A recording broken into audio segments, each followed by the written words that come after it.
Hello everyone, and welcome to the next edition of the Holland Land Office Museum's Artifact Video Series.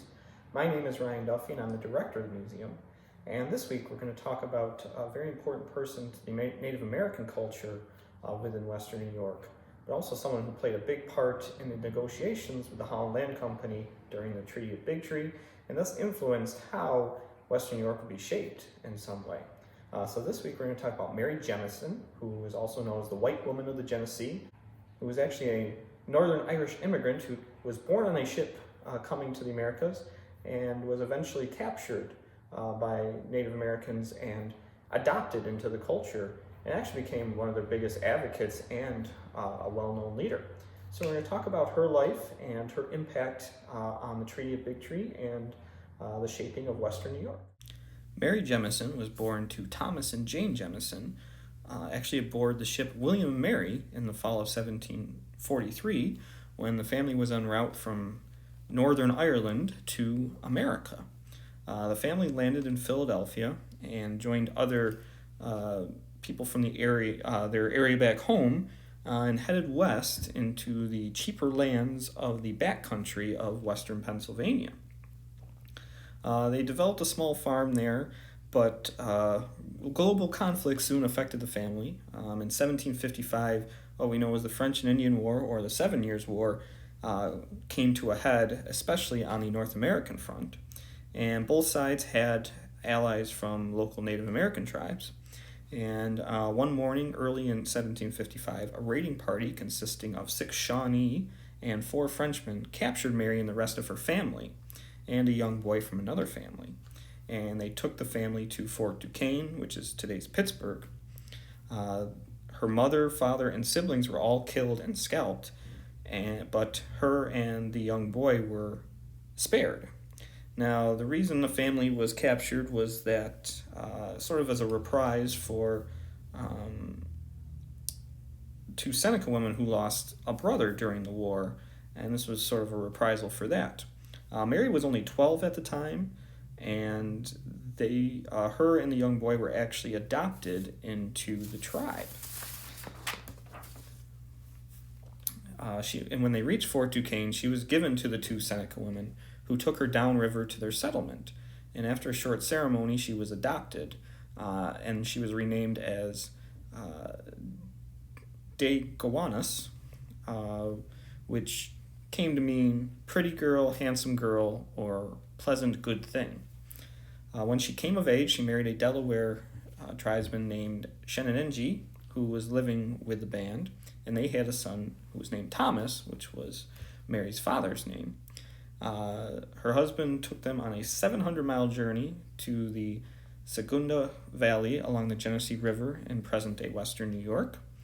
And although her and her son reached the destination, her husband actually passed away on the trip after becoming ill on a hunting party and ended up dying. Mary and her child were taken in by her husband's clan relatives, and she made her home at Little Beardstown, which is where Cuylerville is today.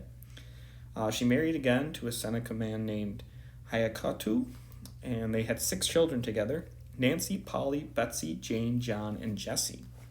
Now, their one son, John, had a very troubled life. He actually killed his older brother, Thomas, in 1811, then killed his younger brother, Jesse, the following year, and then would actually end up being killed himself.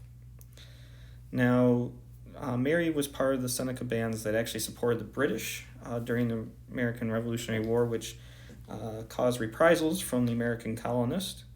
And after the Revolution, Seneca were in a difficult position. In 1797, they sold much of the land at Little Beardstown to the Americans, and this was built in around the negotiations with the Holland Land Company and Robert Morris that was held at Big Tree, or today Geneseo. Now, Mary Jemison was very pivotal to that negotiation, as she was able to translate for the Seneca between both sides, and she was very astute at gaining extra provisions for herself and her tribe, gaining a whole new reservation for herself, the Godot Reservation, which is in and around today's Letchworth State Park, and helped gain even more favorable terms during what's called the Treaty of Big Tree in 1797. She lived on her reservation for several decades. In 1823, the Seneca sold off most of the remaining land in the area, except for the 2 acres tract that was reserved for Mary.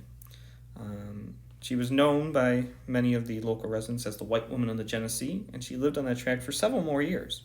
In 1831, she sold it and moved to the Buffalo Creek Reservation, where many of the Seneca had traveled from the surrounding reservations. And she would pass away there on September 19th, 1833, at the age of 90.